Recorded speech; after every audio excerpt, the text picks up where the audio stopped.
Oh, yay.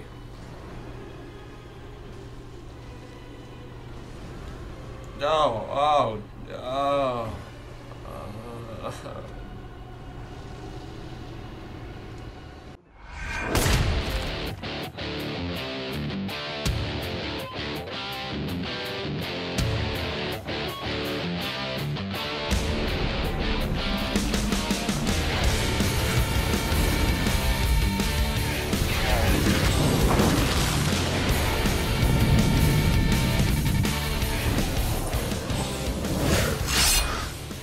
I hate this boss, I hate this boss.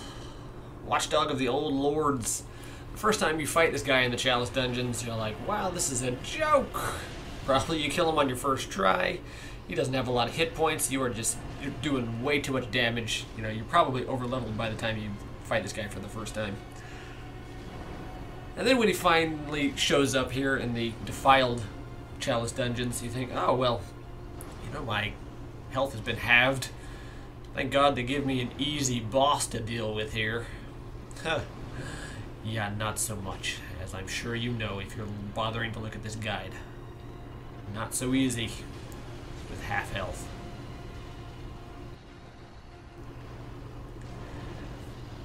So, I've really only found one fairly safe way to deal with this guy. And considering so many of his hits can still kill you, they can just one-shot you. That one that he just did there, the flame swipe, the flame won't kill you in one hit. However, if his paw does hit you, you will die, almost assuredly. I've got a bunch of points in vitality, so my health being halved, I still probably have a lot more than other people, and still that one takes me out in one hit. This little bark combo that he does, if he gets you within about halfway, then it's not going to kill you, but if he hits you from start to finish with all of them, as you know, you're probably dead.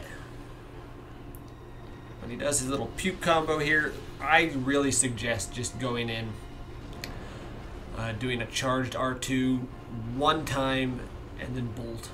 Just get out of there. If you have something with serrated damage, then that's going to do real well, but if you don't, just go in there, one charged R2. You're probably going to knock the armor off that leg.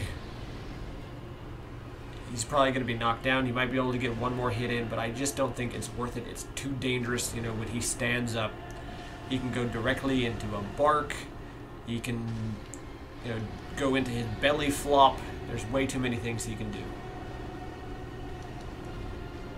Of course, there's the charge, which is probably going to be the most dangerous thing that this guy does.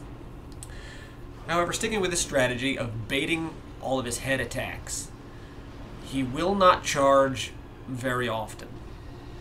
I had quite a few runs at this boss where he only did maybe one charge the entire time. And, of course, that is usually what killed me. Usually when I had his health down to 5 to 10%. And it can be a little hard to recognize that, but you just have to look for that head shake and get out of there. Now, at this point in the fight, he is already in stage 2. When he gets to his farther stages, he does a jump that ends with a little bite to his left, which means you have to dodge also to your left. If you do not, if you dodge right during one of his charge attacks, during his little leap attack, you will dodge right, you'll miss the leap, but you will get bitten, and it is a one-hit kill. So really watch out for that. So other than, you know, the little bit of strategy for his leap, for his puking stage, you just want to choose a weapon that has a decent bit of reach to it. Bait these head attacks. Do not go straight in after the attack, or he'll follow it up. You have to wait until his head starts coming back toward the center, and then you can go in and really safely get an attack in. However, after that attack, it does give a slightly higher chance of him going directly into a charge. So after every hit on his head, be prepared, at the very least, for a charge. It won't always happen, definitely, but it's a lot more likely if you hit his head. When he does enter stage 2 and stage 3, he has longer combos. He does a double paw attack, and he does this right here, which you just saw twice. This straightforward bite. Now, usually when a boss has more attacks, like this AoE, which typically is pretty easy to dodge, more attacks mean just more things you have to remember, and it's more of a problem. In this case, against this boss, it's actually good. It provides even more opportunities for you to hit him. Now, I should mention real quick that you can take the armor off on his legs, and then if you hit those legs that you've already de-armored, you do typically 1.5 to 2 times the amount of damage. I just don't think it's worth it to try to dodge past his bites.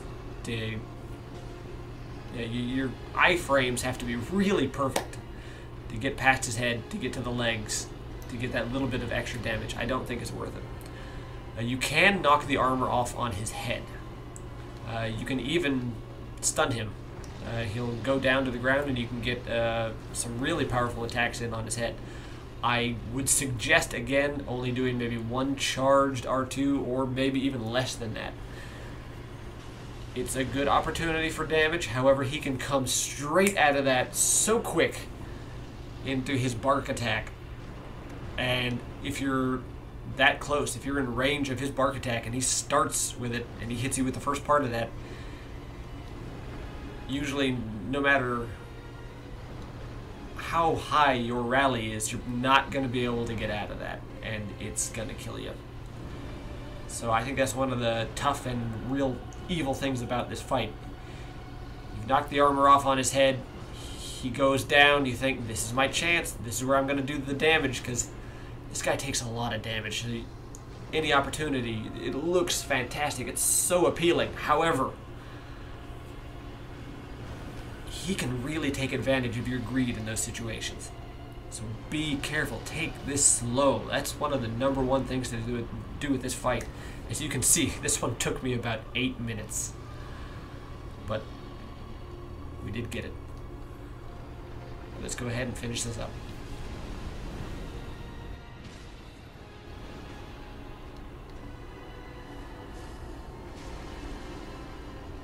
And that's how it's done. Be patient, and you can get it done just like I did. Good luck.